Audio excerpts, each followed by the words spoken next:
Buenas noches para todos. Bueno, el Departamento de Cultura, que somos pocos, suficientes,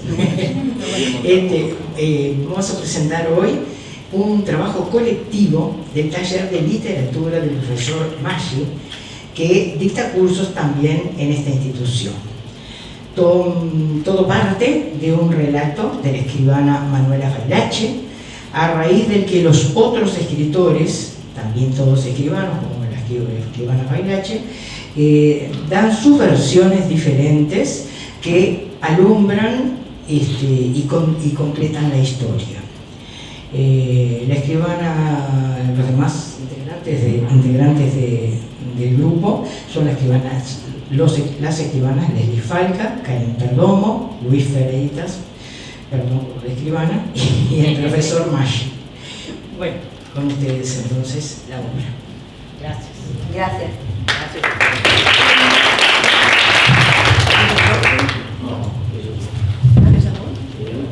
¿Qué vas a hacer? También voy a cerrar. Bueno, bienvenidos todos. Es una alegría poder contar con toda esta gente aquí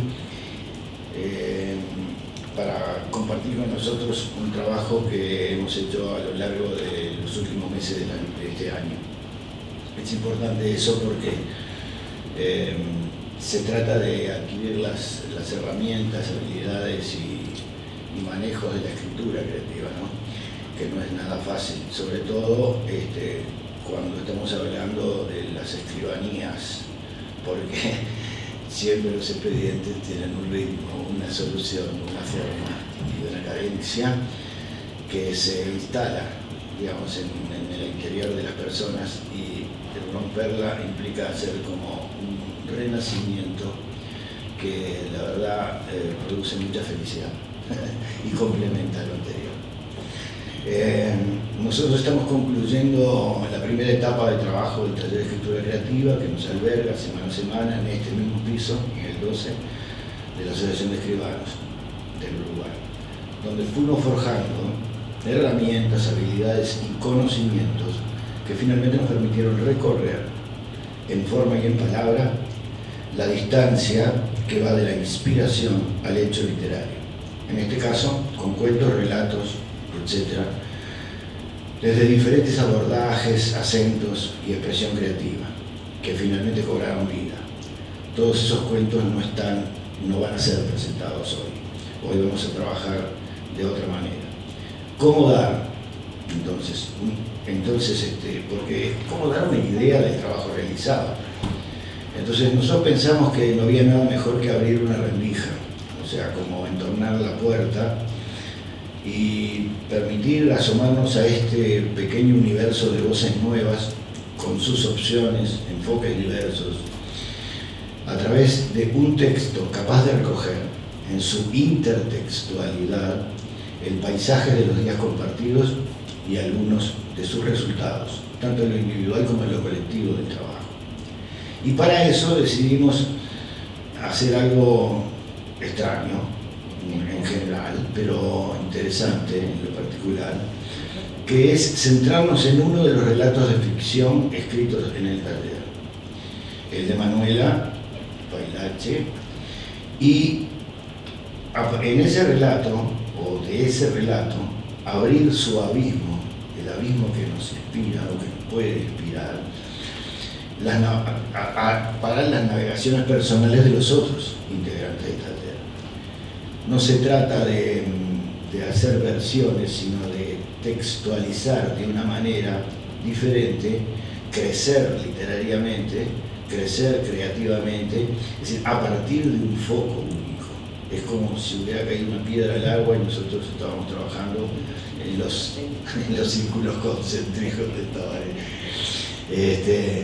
Y bueno, en este caso, los que participan, bueno, Karen Perdomo, Luis Freitas, que ya lo conocen, Leslie Falca, y junto a Manuela y yo, digamos, en el marco del ordenamiento y eso, o sea, no escribí nada ahí.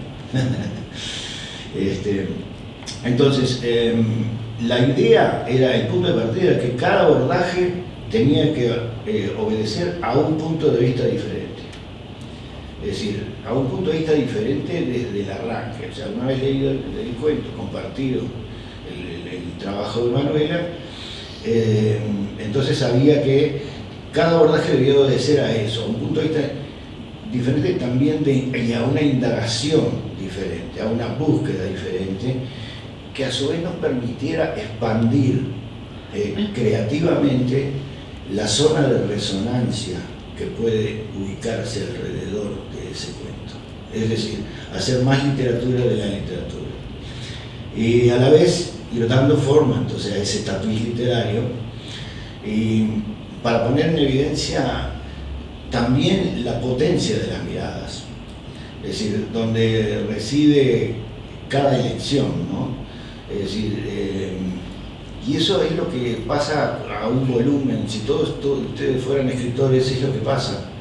A todos nos interesa de repente un punto, algo que nos entusiasme, y a partir de ahí todos van a ser diferentes.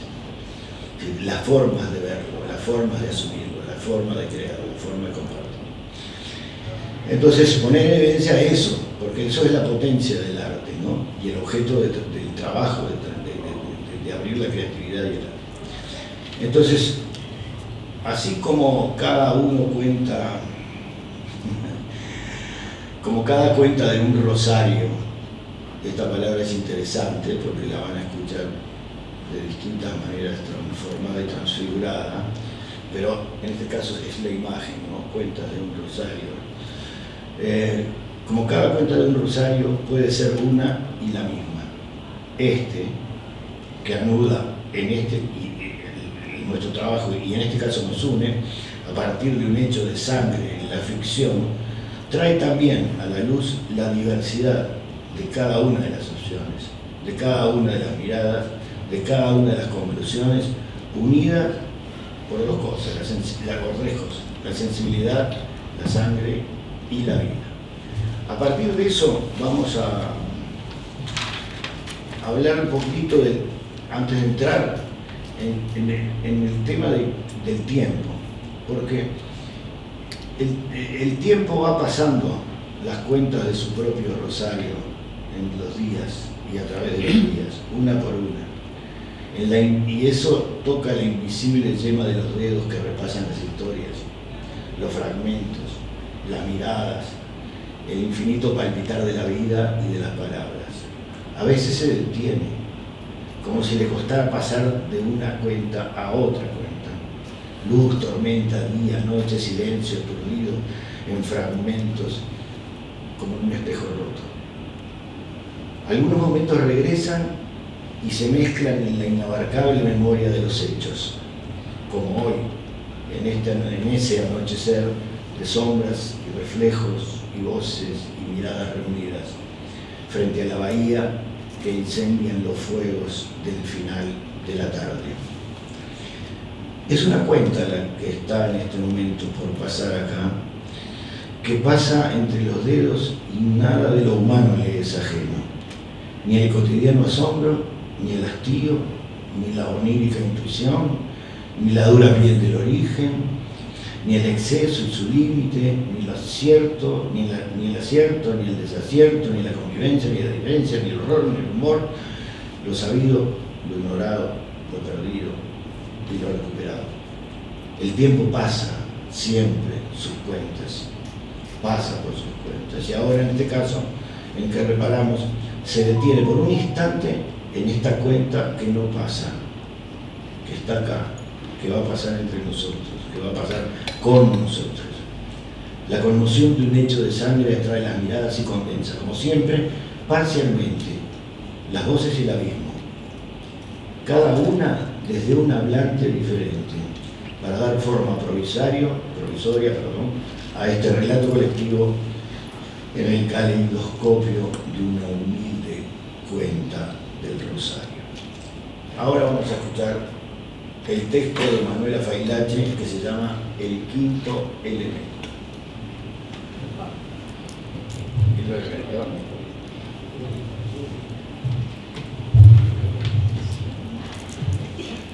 Bueno, no, pero yo tengo una voz potente. Ya grande. El quinto elemento. La necesidad tiene cara de hereje.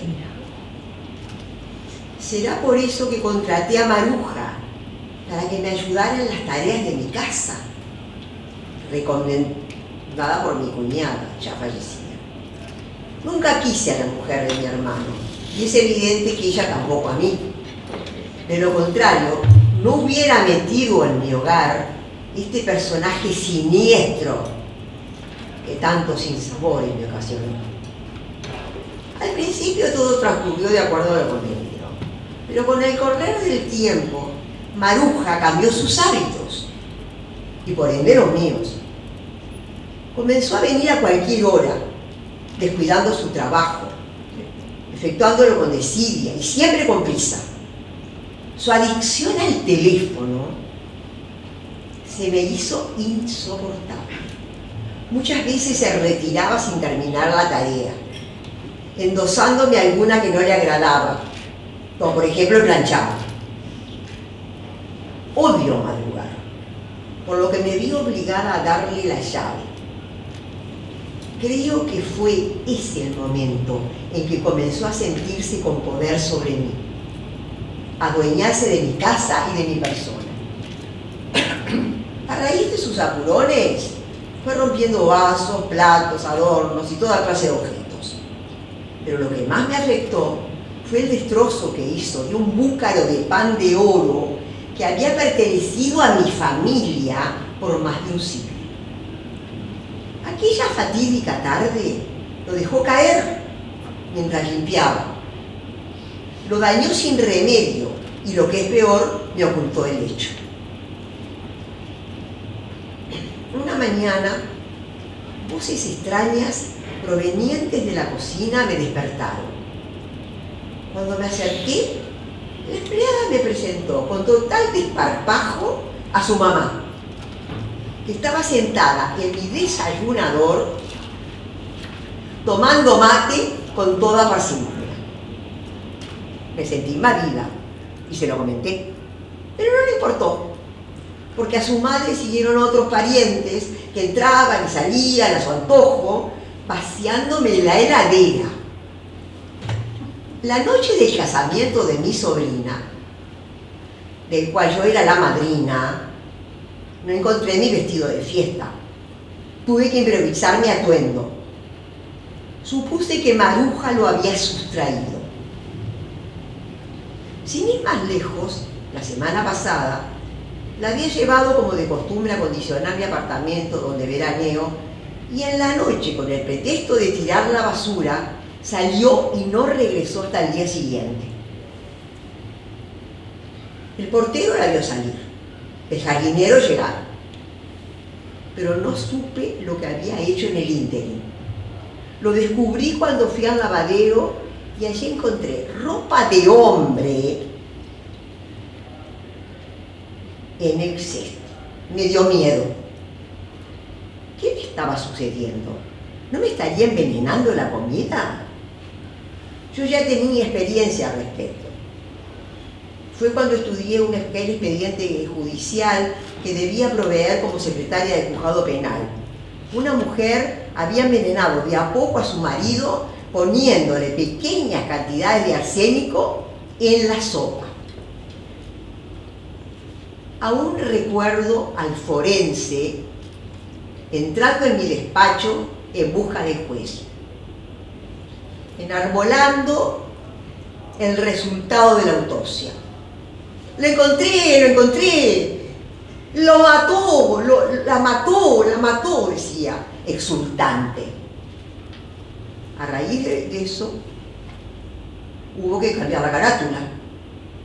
Lo que antes era fulanito de tal, su muerte, ahora era fulanito de tal, homicidio especialmente agravado.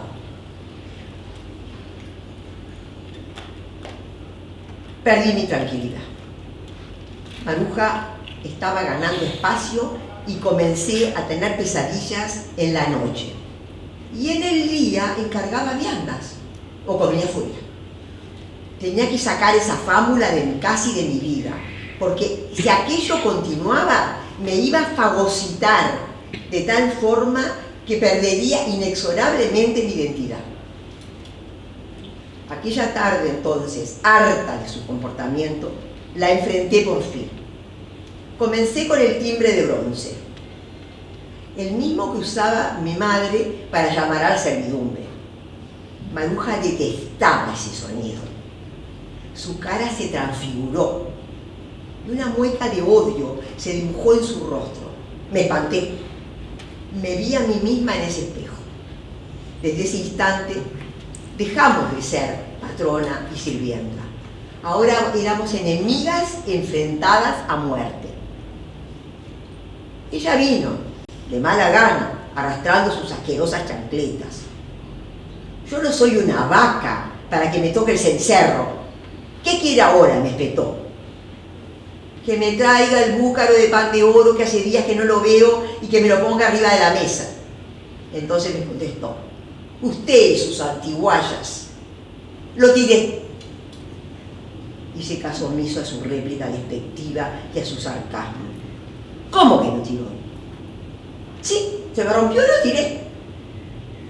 Me contuve otra vez. No iba a permitir que mi sangre calabresa me jugara una mala pasada. ¿Cuándo y dónde lo tiró? El sábado. Lo tiré por el ducto de basura del edificio.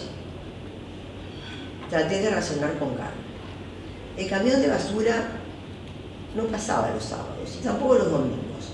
Lo hacía de lunes a viernes después de las 17 horas. Miré el reloj y eran las 15 del martes.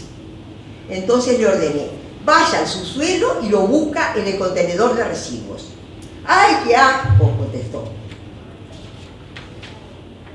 La ignoré y repetí la orden, esta vez con más firmeza: lo quiero acá ya. Se fue rezongando y maldiciendo. Demoró más de una hora, pero lo trajo. En 5 partes. Yo había extendido en el piso de la cocina un pedazo de plástico para que depositara lo que quedaba de la reliquia. Póngala ahí, hay que limpiarlo y desinfectarlo. Cuando se volvió y se agachó para cumplir mi orden, me calcé los guantes y con una frialdad que me sorprendió, junté los trozos de metal y se los clavé uno a uno en su espalda, infiriéndole muchas heridas, pero ninguna mortal. Entonces tomé el 5.º pedazo, que era el asa que se había desprendido, filosa y retorcida, y le asesté el golpe de gracia, que la dejó inerte. La sangre saltó a borbotones y me salpicó. Su olor metálico me penetró y entonces me desmayé. Cuando recobré el sentido, ya había oscurecido. Tomé un repasador y entonces me limpié un poco para disfrutar de la escena.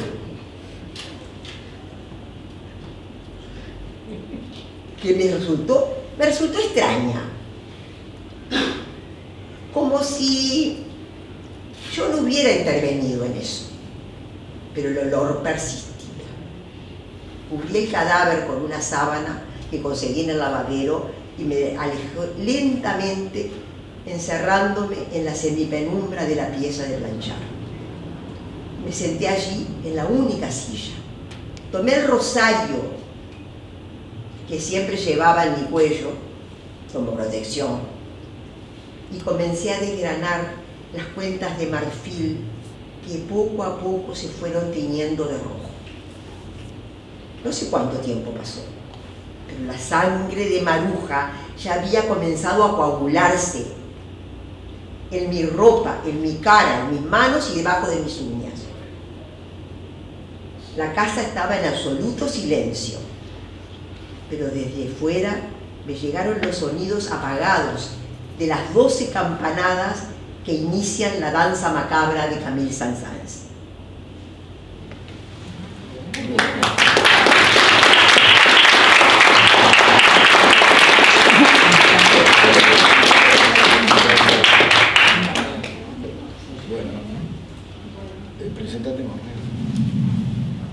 Bueno, continúo con La noche de la pitonisa.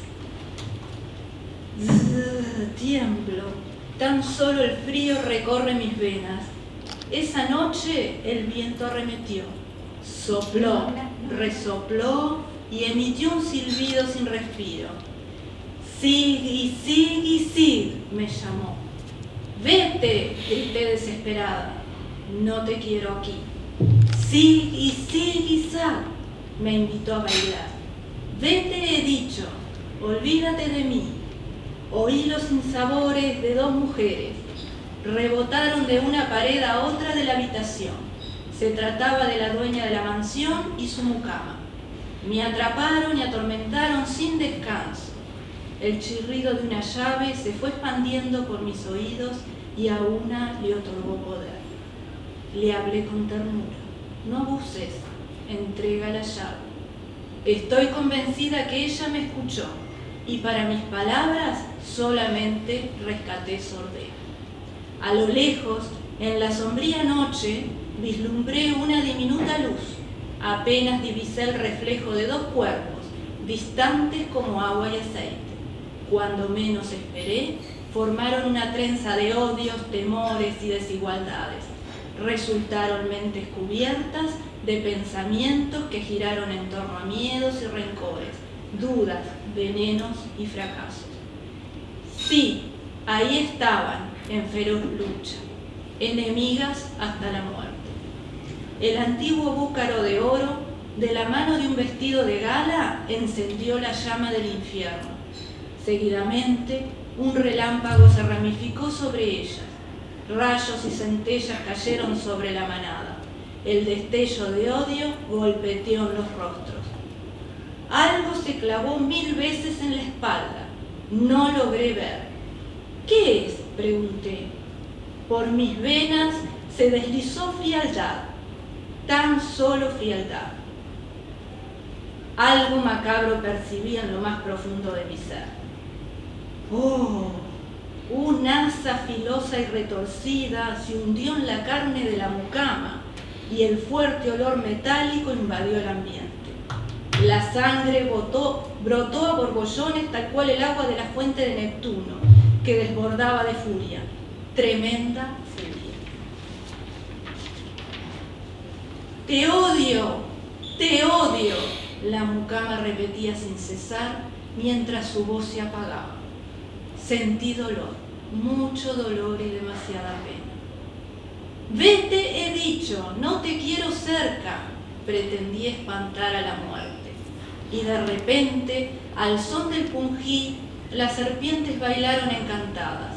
Se deslizaban ondulando desde abajo hacia arriba y desde arriba hacia abajo, en plena armonía. El sonido hipnotizó el entorno y los violines me transportaron a un lugar desconocido. La vi venir, era la muerte. No la abandona, no la abandona, alguien repetía sin detenimiento. Solo percibí la provocación seduciéndolas y las invitó a bailar.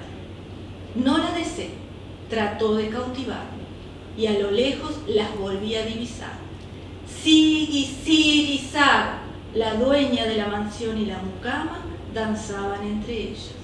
La voz grave me repetía, Danca macabre, enemigas hasta la muerte. Un objeto colgaba de un cuello y le pregunté al universo, ¿rosario o cencerro? La respuesta demoró en revelarse. 20 misterios, 20 momentos significativos arrastrados por el mal. Mientras tanto, se escucharon las campanadas de la iglesia que repiqueteaban con potencia. Detuve el tiempo, conté hasta 12, y el ding-dong, retumbando sin parar, me abrumó. «No quiero ver nada más», grité con desesperación. Nadie me escuchó. Entonces, la tuba resonó con ímpetu. Mi estómago se retorcía al compás del sonido a medida que el repasador juntaba cada gota de sangre derramada. ¿Limpieza? ¿Acaso es la hora? La sangre comenzó a coagularse. El cadáver yacía inmaculado, tirado sobre el piso de una sombría habitación. Una sábana blanca cubrió el cuerpo inerte de la mucama. Los buitres lo rodearon formando círculos concéntricos y esperaron. La dueña de la mansión por unos segundos perdió el conocimiento y al recobrar el sentido vio una escena espeluznante. No quiso entender, no quiso saber. Fuera de sí, dejó la habitación. Los buitres, con descomunal impaciencia, se apoderaron de la sábana tratando de arrancar cada trozo de carne, y tal vez estuvieron tentados de arrebatar los ojos de quien rezaba con tanta devoción, encerrada en la pieza de planchar, como si nada hubiese sucedido. A través de un espejo cóncavo vi a la devota. Se encontraba sumisa ante Dios, con el rosario de marfil entre sus manos, y detrás de cada rezo una súplica por el alma. Amado Dios, perdóname, la culpa fue de ella. Y volví a repetir las mismas palabras una y otra vez. De ella, de ella, de ella. Entre Padre Nuestro y Ave María, las lágrimas se deslizaban por sus mejillas hasta el suelo y mojaron cada cuenta del rosario, que a esas alturas estaba teñido de un sutil granate. Esa noche, 2 almas se perdieron. La calavera comenzó su danza, seducida por otros esqueletos que giraron, sin ton ni son, alrededor de una tumba.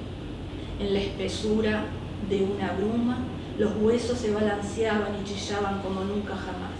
Parecían desarmarse y me llamaban.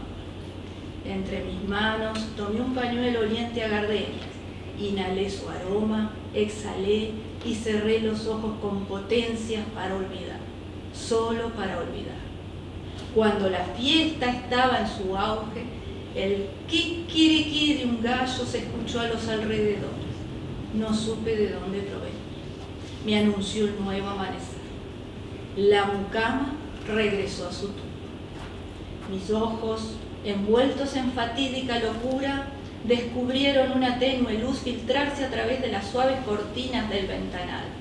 El sudor del miedo bajó por mis mejillas. De un salto me incorporé. Sorprendida observé a mi alrededor. La cama, el placar de roble y la mesa de luz seguían en el mismo lugar. Una sombra se reflejó en la pared del dormitorio y de inmediato pregunté: ¿y el cuerpo? ¿Dónde está el cuerpo? En ese preciso instante recordé todo, hasta el más mínimo de los detalles. Tenía que gritar. Y grité, vociferé, clamé con todas mis fuerzas, pero nadie respondió.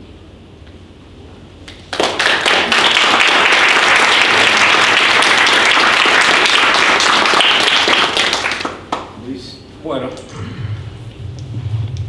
muy bien. Bueno, mi relato se llama La Podrida.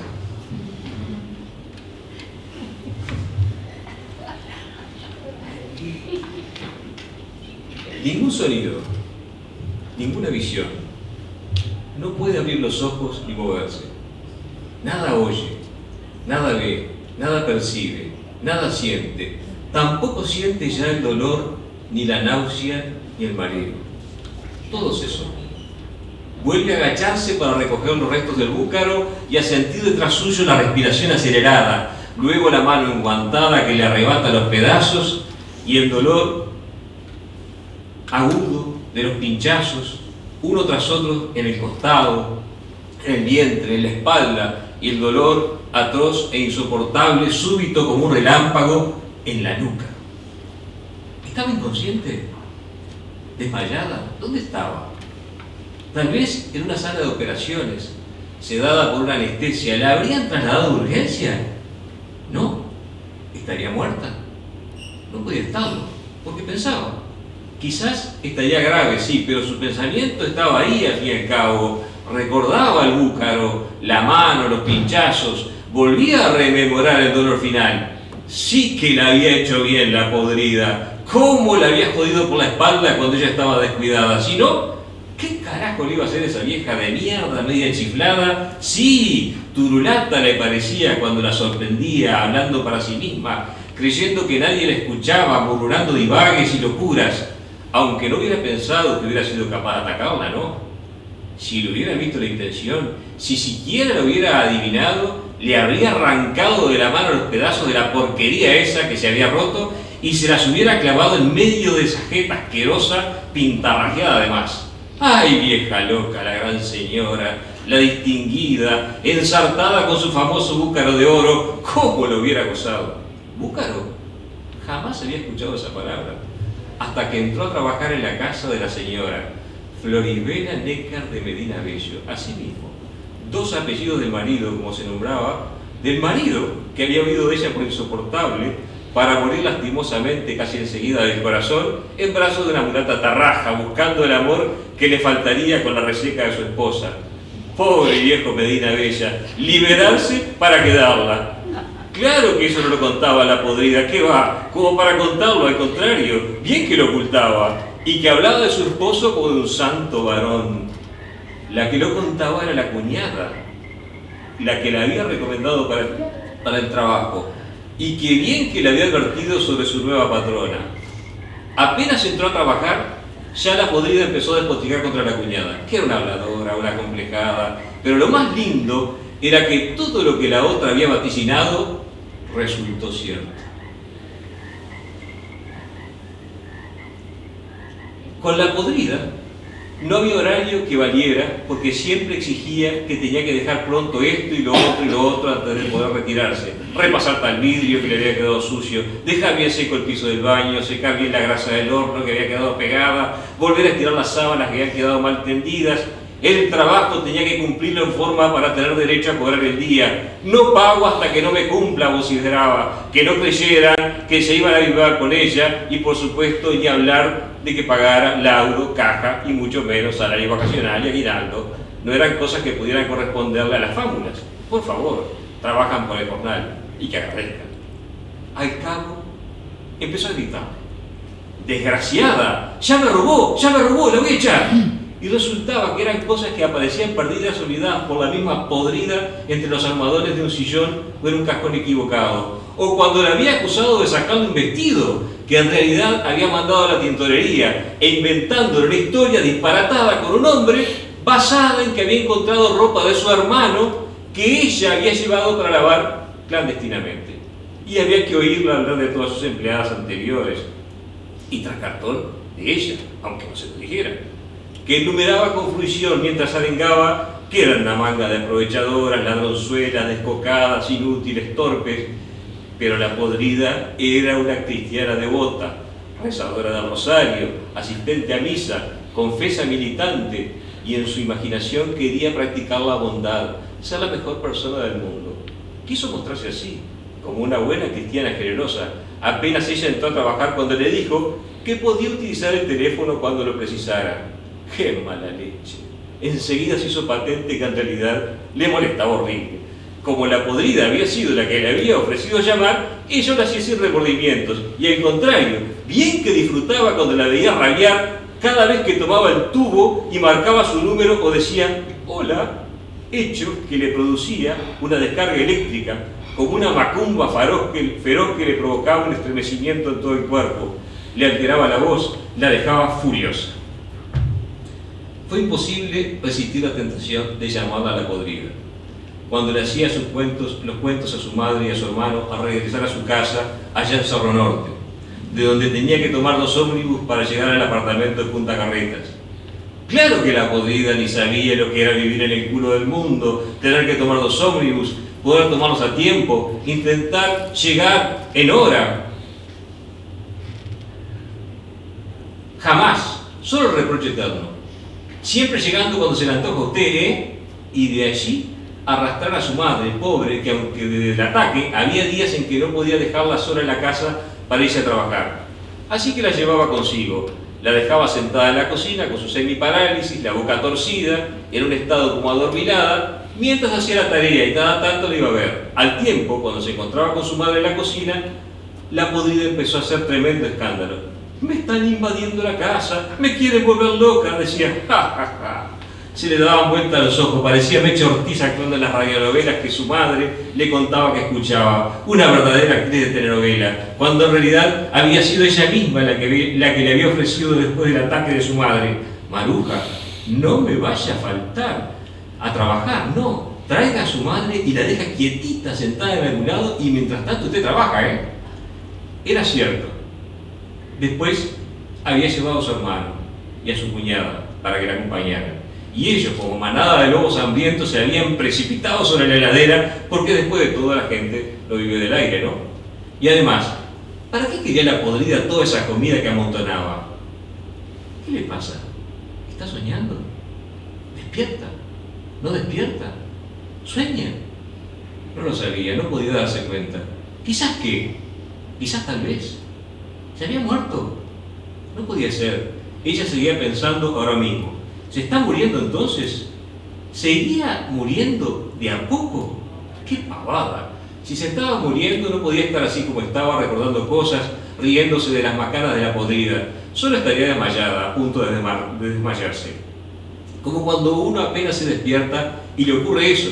Le parece que sigue durmiendo, pero ya está razonando y vanando ideas, aunque sea un poco entrevedadas y confusas. O estaría con anestesia. Ya se despertaría de un momento al otro. Lo raro era que no tuviera dolor, ni frío, ni hambre, nada. Era una víbora esa mujer. ¿Cómo le gustaba susurrar su desprecio diciéndole: querida, si se porta bien conmigo, a fin de año le voy a regalar unas cositas que ya no uso. Qué suerte que tiene de tener un trabajo fijo, tener para comer. ¿Cuánta gente querría estar en su lugar? Y hostigarme con cosas mínimas, como el llamado espantoso, humillante, con la campanilla totalmente innecesaria, despreciarla con la mirada, con las poses, con los gestos, susurrar insultos con el volumen suficiente para que ella lo oyera. Atrevida, desgraciada, china del suburbio, porquería, chirusa, ignorante, pobre atorranta. Dárselas de gran señora, hablar de sus viajes, de su familia, de la casa donde había nacido, de la plata que tenían y a la vez pagarle a ella lo menos que pudiera. Pichulearle lo que fuera. El búcar. Jamás había escuchado esa palabra. No, un adornejo revestido en un enchapado dorado que la podrida adoraba. Orgullo de mi familia de hace 100 años. Límpielo bien, hágalo brillar, vociferaba cada rato. Tanto que un día sin querer a ella se le fue de las manos y se partió en pedazos. Momento sublime que ella, pese al susto, disfrutó de tal manera que fue como si se partieran en 1000 pedazos la familia Neckar, sus 100 años, la podrida y el búcaro y la puta que los parió todos juntos. ¿Cuánto tiempo hace que he estado así? Han pasado instantes, segundos, meses, años, solo un ratito. ¿Pasa el tiempo o no pasa? ¿Por qué no siente nada? ¿No despierta? ¿No abre los ojos? ¿Acaso era eso la eternidad?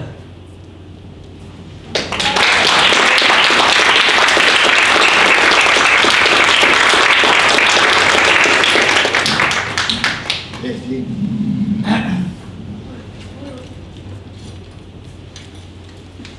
Bueno, mi cuento, ¿se escucha bien? Perfecto. Bien. Se llama Distintas formas de morir. Pereira, este caso es tuyo. El jefe le tiró la carpeta arriba de la mesa. Ni siquiera se molestó en abrirla, la miró por arriba. Otra mujer joven desaparecida. Se imaginó un caso más de violencia doméstica. Se imaginó investigando al exnovio o al exmarido o al ex que negaría todo hasta que apareciera el cuerpo mal enterrado en un lugar cercano a su casa, o quemado o desmembrado, y ya no hubiera nada más que negar porque, como dice el dicho, el cuerpo habla. ¡Qué ganas de fumar! Automáticamente y sin pensarlo buscó la cajilla y se acordó 2 segundos después que estaba intentando dejar. Suspiró. Esto no iba a ser fácil.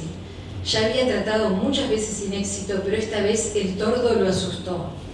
Si querés matarte, matate, pero pensá que hay muchas formas de morir y la que te estás buscando no va a ser de las mejores. Y le mostró unas fotos de las que no se quería acordar. Esto no va a ser fácil. Se mandó un caramelo a la boca mientras pensaba, hay muchas formas de morir. Fastidiado agarró la carpeta y la abrió. Solo había una denuncia de un tipo que decía que una femenina de 30 años, una tal María Costa, no aparece por su casa donde vive con su madre, no atiende el celular y la patrona dice que hace muchos días que no se presenta a trabajar. Hay una mala foto en la que apenas se ve su cara. El tipo dice ser su pareja desde hace unos 9 meses, pero aclara que vive en Maldonado y ella vive y trabaja en Montevideo. Se ven poco. Solo cuando María va a limpiar la casa que su patrona tiene en Punta del Este. Hace la denuncia porque le pidió la madre de ella. Pereira se levantó de su escritorio. Ya no podía más. Se iría fuera al patio de la planta baja. Necesitaba moverse, caminar, hacer algo. Se cruzó con unos colegas a los que apenas se saludó. No estaban para sociabilidades. Mientras bajaba por las escaleras, no tenía paciencia para esperar el ascensor, intentó concentrarse en María Costa para no manotear un cigarrillo. Se preciaba de tener buen olfato para los casos. Ya mirando la denuncia podía sacar unas cuantas conclusiones. Una mujer joven, de vida bastante desgraciada, trabajando de doméstica, con una relación de pareja a distancia y con un tipo que hace la denuncia no porque aparentemente tenga demasiado interés, sino porque la vieja se lo pidió. Seguramente manteniendo una madre corta que no sirve ni siquiera para hacer una denuncia. No se menciona a otras personas, ni amigas, ni otros parientes. La foto no puede ser peor. Llegó al patio resoplando, se agitaba bajando las escaleras. Maldito pucho. Lo peor es que abajo se encontró con todos los fumadores del edificio. Me tengo que ir de aquí ya.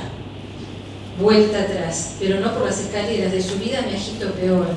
El ascensor estaba demorando una eternidad. Se mandó 2 caramelos más. Esto así no va a funcionar. Hay muchas formas de morir, pensó otra vez, y se concentró en María. ¿Estaría muerta? ¿Sería un femicidio? Palabra espantosa que habían tenido que aprender a la fuerza para conformar a las feministas de mierda que rompen la pelota todo el tiempo. Cuando llegue arriba, empiezo a investigar al tipo, si tiene antecedentes, esas cosas. Por suerte ahora todo eso se sabe enseguida, no es como antes, que había que laburar como locos. Nosotros sí que trabajábamos, no como estos nuevitos que arreglan todo con un clic. Este caso podría ir por 2 puntas. O la tal María se mandó mudar a otro lado, escapándose de esa vida miserable que llevaba, o el tipo la boleteó. Punto. Llegó al ascensor. Vuelta otra vez a la jaula, se tiró en el escritorio. ¿Cuánto falta para terminar la jornada? Un montón. El tipo no tiene antecedentes, nada, está limpio, es un 77. Bueno, siempre puede haber una primera vez, ¿no? No en su experiencia. En estos casos, con un tipo que tiene más de 40, es raro. Mi querida amiga María, creo que te desapareciste voluntariamente, capaz que con algún otro chongo que conseguiste en la vuelta. Lo más probable es que esto quede en la nada. No hay cuerpo, no hay crimen. Voy a trabajar al pedo, pero es lo que hay. Bien, empecemos por hablar con el denunciante. La llamada telefónica con Avelino García no hizo más que confirmar lo que había imaginado. Un tipo con pocas luces, con pocos recursos para expresarse, que le importa poco lo que está pasando, pero que quiere sacarse de encima a la madre de María, que lo llamó llorando porque no sabía qué hacer. Dijo que no había ex en la vida de María. Había tenido un novio hace como 6 años, pero no lo vio nunca más. O Avelino es un gran actor, o por acá no va la cosa. Le voy a pedir a Germancito que se fije en las redes sociales a ver si hay algo de esta mina. Generalmente cuando una mujer desaparece hay alguien que se encarga de subir su foto a Facebook o a esas otras porquerías parecidas. Él entiende de eso más que yo. Nada, no hay nada de nada. Me imaginé. Para la FEMI las domésticas no cuentan. Ninguna amiga subió nada, ninguna vecina subió nada. Ya me está calentando tanta indiferencia. Si fuera un perro perdido, ya estaría en todas las redes. María no le importa a nadie. Me voy a mi casa. Esa noche Pereira durmió mal. Desde que había empezado el tratamiento no descansaba mucho, pero esa noche fue peor. Tuvo unas raras, diabólicas pesadillas y se despertó respirando agitado. En el desayuno se comió todo. Cuando deje de fumar del todo me voy a morir de un infarto por gordo. Sí, hay distintas formas de morir. De vuelta al trabajo encaró la llamada a la madre de María. Sabía de antemano que iba a ser difícil. Resultó peor de lo que se había imaginado. La vieja, llorando todo el tiempo, para peor sorda, no le entendía nada. Solo repetía una y otra vez mientras lloriqueaba: ¿y ahora cómo me las voy a arreglar yo sola? Eso fue lo que más rabia le dio a Pereira. Le pareció que le importaba más ella que su hija. Las únicas conclusiones que sacó fue que a María le decían Maruja, nombre horrible que no pienso retener. Yo te voy a seguir diciendo María. Y lo otro fue que la última vez que la vio fue el martes 18, saliendo de su casa para ir a trabajar a lo de la podrida. Pereira le preguntó 3 veces quién era la podrida, pero no le entendió y le contestó cualquier cosa. Cortó la comunicación que lo había puesto nervioso y se fue a fumar un pucho al patio, uno solo. Después volvería al tratamiento. Apenas dio 2 pitadas pensó: esto es vida. Y en ese momento se le vinieron a la mente las fotos que le había mostrado el doctor, mezcladas con las imágenes de sus pesadillas. Lo tiró a medio fumar. Tenía claro que había que interrogar a la patrona de María, pero no se sentía tan entero para volver a pasar por la experiencia extrema de tener que hablar telefónicamente con una mujer grande, asumió que lo era, que no le entendía nada. En realidad tenía miedo de volver a frustrarse y arrancar de nuevo para el patio con un cigarro en la boca. La podía haber citado en su oficina, pero prefería moverse él. Consiguió la dirección y marchó para Punta Carretas. Hasta ahora lo que sabía de la patrona de María era que la última vez que su madre la vio iba para su casa, que por alguna razón que no parecía ser muy alentadora, aparentemente la llamaban la podrida, y que le había dicho a García que hacía días que no se presentaba a trabajar.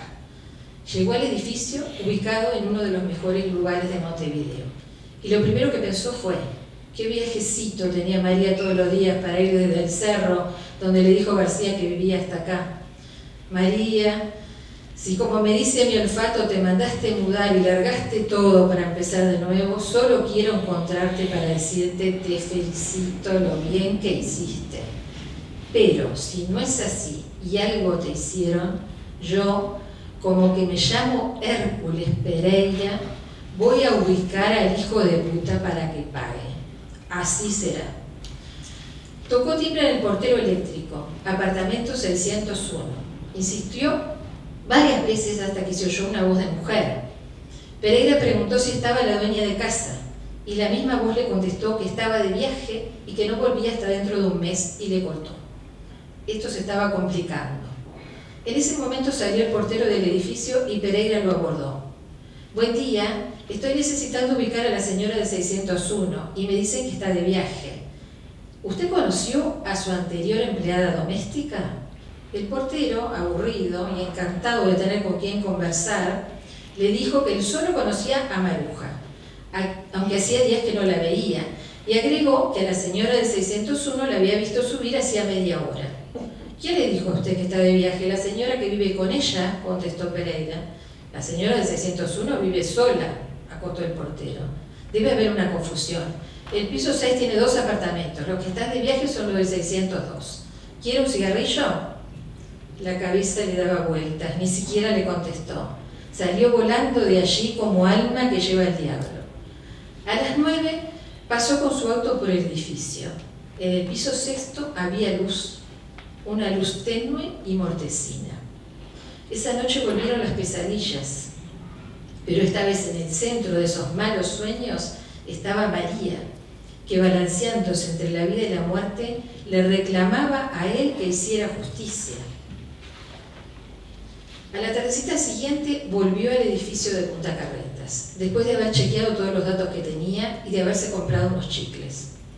El portero no estaba, y en el momento en que iba a tocar el timbre, entró una chica con un perrito y Pereira aprovechó para pasar al hall. Subió al ascensor, piso 6, y cuando bajó se sintió incómodo, físicamente incómodo. Estaba como afiebrado. Capaz que era parte del proceso de desintoxicación. Tocó timbre en el 601. Nadie lo atendió. Insistió un par de veces más y cuando estaba por irse intentó abrir la puerta. No hubo resistencia, no estaba pasada la llave. El apartamento estaba casi en penumbras, las ventanas cerradas. Preguntó si había alguien y no obtuvo respuesta. Consciente de que no debía estar allí, se dio vuelta para retirarse, pero algo lo hizo cambiar de opinión. Era raro todo allí. Los refinados muebles parecían detenidos en un tiempo muy antiguo, como vacíos, sin vida. Pasó la mano por la mesa de madera noble. No tenía tierra. Todo estaba limpio, demasiado limpio. El olor a lavandina era tan fuerte que sentía que se le estaba cerrando la garganta. Empezó a recorrer las habitaciones, todas igualmente extrañas. No había señales de que alguien viviera allí desde hace mucho tiempo. Cuando llegó a la cocina, empezó a sentir náuseas. El olor era mucho más fuerte, pero no lograba tapar otros olores más metálicos que se mezclaban. Se empezó a sentir mareado y cuando estaba a punto de irse, lo vio. Un florero dorado con rosas blancas frescas, tan fuera de lugar en esa escena que le pareció apuntado por un reflector. Lo único vivo en esa casa muerta. Lo tomó en sus manos y mientras le recorría un escalofrío por la espalda, tanteó las juntas recientemente pegadas de los pedazos de ese objeto que estuvo roto. Se quedó petrificado y una vez más pensó que hay muchas formas de morir. Salió corriendo de allí. Bajó los 6 pisos por la escalera como si alguien lo persiguiera y aun cuando llegó afuera, tomó aire y siguió huyendo. Hércules Pereira se niega a cerrar el caso, a pesar de que su jefe le insiste: no hay cuerpo, no hay crimen. Todavía hay mucho que hacer para poder cumplirle la promesa a María. Por ahora, ella es solo una referencia con una foto borrosa en la lista de ausentes del Ministerio del Interior.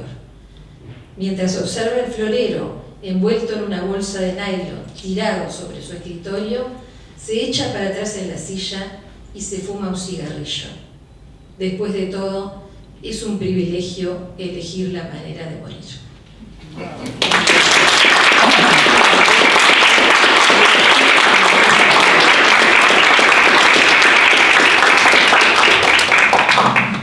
Bueno, finalmente ha pasado la cuenta entre los dedos. No sé si han reparado en los círculos concéntricos que se armaron en torno al disparo inicial de Manuela. Y de alguna manera es como que cada uno hizo un viaje personal hacia ese abismo que tenía elementos sin saber, sin conocer, o conocidos pero no suficientes. Es decir, y lo que yo he visto es que se han concretado miradas, visiones, aportes, juegos que expandieron de alguna manera esto como si fuera, voy a poner un ejemplo horrible, una bomba atómica, es decir, ¿no? Como la expansión circular de una cosa, lo cual demuestra que un poco es la forma que trabajamos los escritores, ¿no?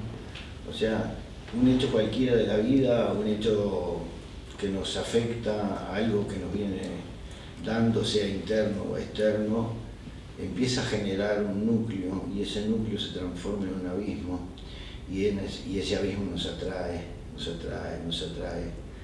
como en aquel cuento de Poe, ¿no? El de la corriente del Maelstrom, donde sobre un fiordo hay un señor muy veterano, con pelos largos, blancos, mirando la corriente del Maelstrom, que hace horas se tragó un barco donde ese viejo era un marinero joven.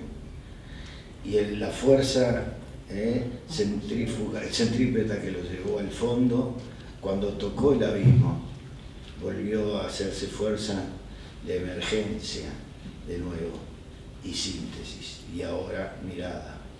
Entonces, Eso es de alguna manera lo que nos pasa cada vez que nos asomamos a un tema que demora más o menos en enriquecernos o en complejizarnos o en hacernos pensar, hasta que le encontramos un poco la clave.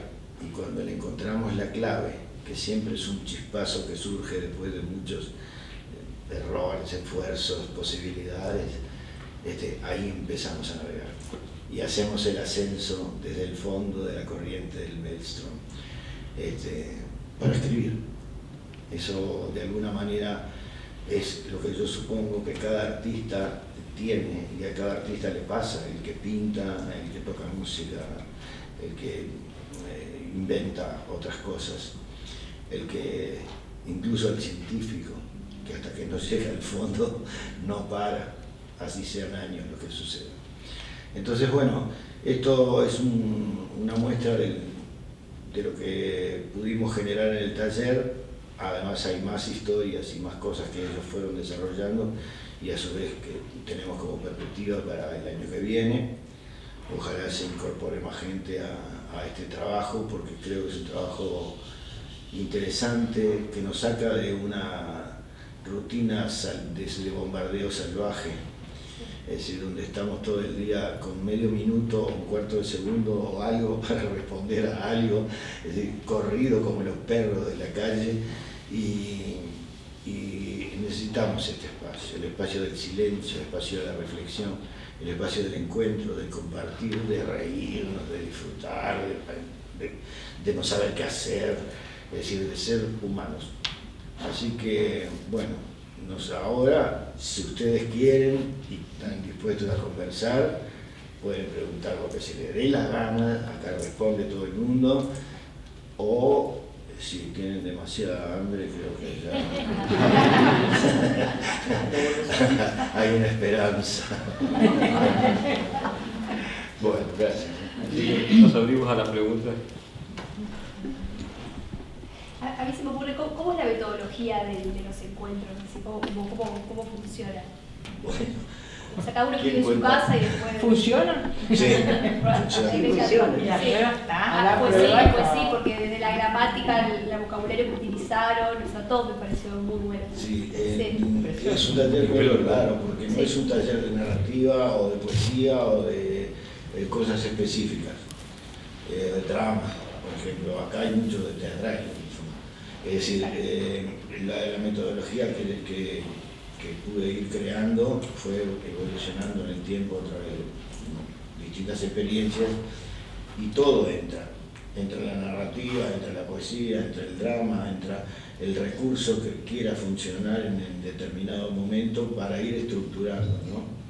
Es decir, porque la estructura del propio relato, la forma que va a adquirir, tiene sus pautas. O sea, ¿sí?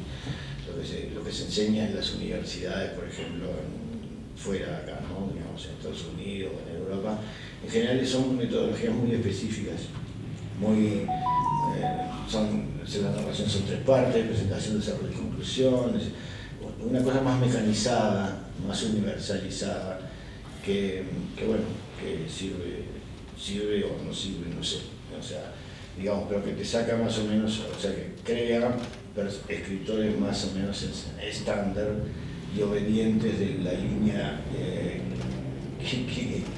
que alumbra con su lucecita el bestseller, es decir, algo más específico, que una escritura que se ha funcionalizado a muchos niveles. Pero en el mundo está lleno de escritores, y escritores distintos y nuevos, y formas diferentes de enfocar las cosas, es decir, con nuevos lenguajes, nuevos campos lingüísticos. Es decir, por ejemplo, una cosa que pasa acá es cómo habla el investigador, el Hércules Pérez, cómo habla la señora de upper class, you know? Es decir, cómo habla la pitonisa, la que tiene capacidad de adivinación entre sueño y el onírico y cosas. Cómo habla el que habla como muerta, pero en realidad es de una cuestión muy social y muy específica sobre la vida. Y son puntos de vista todos distintos pero todos convergentes. Es decir, hicimos estallar el tema, fuimos al abismo y subimos y creamos esto. Es decir, no te puedo explicar cómo es la metodología hoy porque es largo, pero no sé, digo, a ver, aporten ustedes. Traemos un tema, desarrollamos un tema y lo planteamos, y bueno, él siempre nos hace alguna cosa, una corrección, alguna cosa. Yo, por ejemplo, traje un cuento romántico. Usted lo ha dicho. Pero no marchó ese cuento. Siempre el balance entre la vida y la muerte. Claro. Entonces, la muerte rinde más. Sí. Entonces, ¿qué hice? Agarré y empecé otro cuento romántico. Y estoy en eso. Pero a mí me gusta el cuento romántico. Me gusta esta. Y entonces yo dije, ¿que no te gusta lo romántico? Dale, un crimen. ¿Y le gustó? ¿Y le gustó el crimen? Pero no, ahora tengo para las vacaciones, digamos, mandarme un cuento más romántico. Bueno. Contado en el ventanal frente a la bahía, con las luces del atardecer, donde instalé un piano. Un viejo piano. Un viejo piano de mi tía, y entonces ahí, entre el piano y entre... En realidad no sos el único. No era solo romántico, era romántico erótico. Bueno. No, el otro que no le gustó era demasiado erótico. No sé por qué le que gustó. casi relajado. Pero a mí me encantó. Para romper el campo lingüístico. Pero se me da muy bien el crimen, estuvo estupendo. Por eso me vestí de rojo hoy. Yo opino que Manuela no tiene que echar abajo la estupenda imagen que se desprende de su lectura de hoy, que dejó en el público. Que no lo tiña de cosas rosas ni de Colín Tellado, esas cosas. Por eso no es Colín. No, te lo estoy diciendo broma. No, él es muy gracioso. Te lo estoy diciendo broma. No, yo lo que te perdono. Yo lo que rescato es la posibilidad a raíz de un relato de Manuela que se planteó en el taller, la posibilidad de hacer un trabajo colectivo, conjunto, que es esto, del cual cada uno iba a aportar sin ninguna restricción y sin ninguna cortapisa lo que quisiera y cómo quisiera escribirlo. Es una apuesta a la imaginación, a la libertad creadora. Y desde ese punto de vista, el resultado, desde mi punto de vista, siempre es magnífico, porque apostar a eso es lo que produce el verdadero arte, no constreñirse. Es decir, que lo que yo puedo decir es eso, ¿no? Que se hizo una apuesta a un trabajo colectivo, el trabajo colectivo ustedes lo acaban de escuchar, y con matices y cada uno aportando lo que quiso y lo que pudo y lo que le pareció. Me parece que salió una cosa... Pero el punto de partida fue el de Manuel. Ahora tú también hiciste, todos hicieron un excelente trabajo, ¿no? Pero tú me dejaste la duda, en definitiva, ¿no? Y claro, que al final ella lo contó con tanta veracidad, no sé si se imaginaba la podrida. Ahora, después de oírlo a él, empiezo a dudar.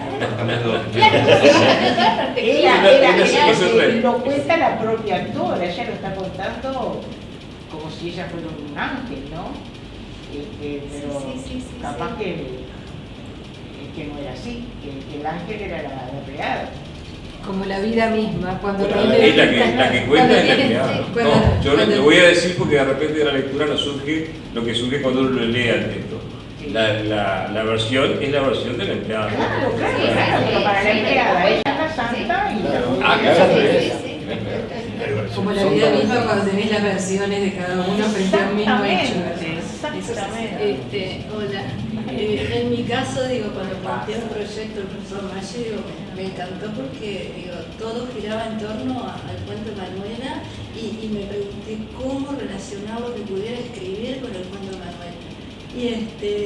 Y el enganche fue cómo terminó el cuento, porque la premisa que yo tenía para trabajar este relato, era de una mujer que soñara. Y desde ahí partió la pitonisa. Y por otro lado, el cuento de Manuela termina con una danza. Entonces fui a mirar el poema, porque la danza partió de un poema, y ese poema llevó a la música de la danza de Macabra. Y a mí me enganchó el zig y zag, y el zig y zag que invitaba a bailar en el poema, y el zig y zig que llamaba. Entonces ahí había un juego entre la muerte y la vida y las desigualdades sociales también. Es la base. Y esa fue la base de mi relato. Claro. Exacto, sí. Bárbaro. Bueno. Y me gustó mucho también ahí el cigarrillo también, de cómo cortaba todo de forma paralela. O sea, eso Y se mandaba caramelo, se mandaba chispas. impresionante, contar una historia que hacer a partir de eso. No, lo interesante en el caso de Leslie es haber dominado el campo lingüístico De policía. cuando él habla, de la feminista estatal. De un 77. Quiero aclarar que no tengo nada contra la feminista. No, obviamente. El Tampoco personaje, que además, mira, yo te digo, es un personaje para desarrollar. Sí. Sí, la O verdad que sea, de repente te tendrás y... Porque Hércules... A ver, Sí. Fueron compartiendo avances a medida que iban escribiendo para poder más o menos mostrar todos esos elementos en común que se nota que tienen todos los relatos. Se nota que hay muchos elementos. En mi caso yo tuve una ventaja, y es que fui la última en recoger todos los relatos. Claro, por eso. Porque claro, a mí me había tocado el inspector, entonces yo necesitaba de esos relatos para poder construir algo. Pero en el caso de ellos fue bastante más parcial. Claro, porque fue partir de un hecho concreto que es el que se plantea en el primer cuento. Y a partir de ahí comenzamos a ver las vertientes. Y finalmente fuimos como si fuera drama, adoptando personajes. O sea, pero si, como es narración, trabajamos desde ese ángulo. Pero por ejemplo, así, cómo se asoma ella, por ejemplo, Karina, a esto, es como un personaje específico.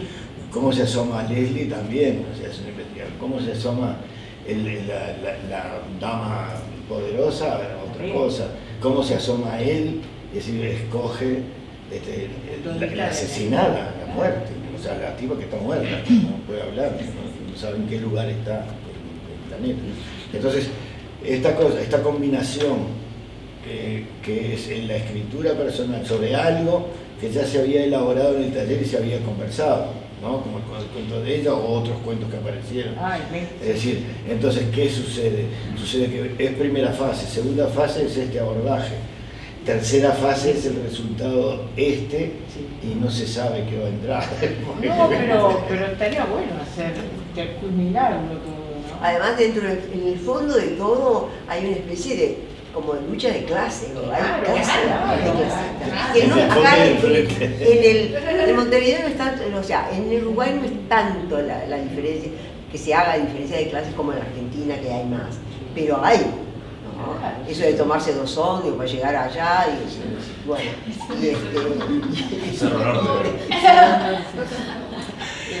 Perdón, tú tenías... Sí, yo lo quería comentar. Me gusta escribir, no escribo casi nada, leo bastante, pero les quería comentar algo que me sucedió, Sí. que descubrí otro compañero que escribe, colega también, que ahora falleció. Lo que ustedes van adquiriendo rápidamente son recursos para cuando la narrativa que están haciendo se les tranca, ¿no? Cómo salen para seguir con lo que quieren, que eso es un elemento importante que yo no lo conocía de afuera. Y este compañero un día me llama y me dice: te tengo que pedir perdón. Él estaba enfermo ya. Vení, que tenemos que hablar, no sé qué, no sé cuánto. Me llamó la atención porque no había ningún hecho así que yo sintiera que había hecho una macana o él me había hecho una macana. Y fui a la casa a saludarlo, de paso le debía la visita. Entonces me empezó a contar. Y yo sabía que él escribía, pero no sabía cómo, cuándo.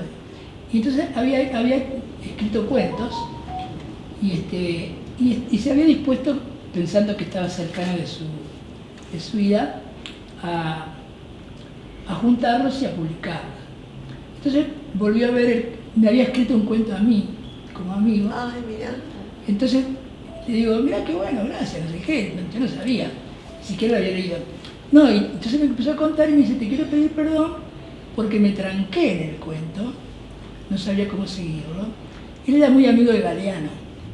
Entonces le pregunta a Galeano y dice, matalo. Matalo. Y la pedía perdón porque me mató. Yo me mataba de risa, digo. Bueno, después pero sí, ese recurso de, ¿no? Claro.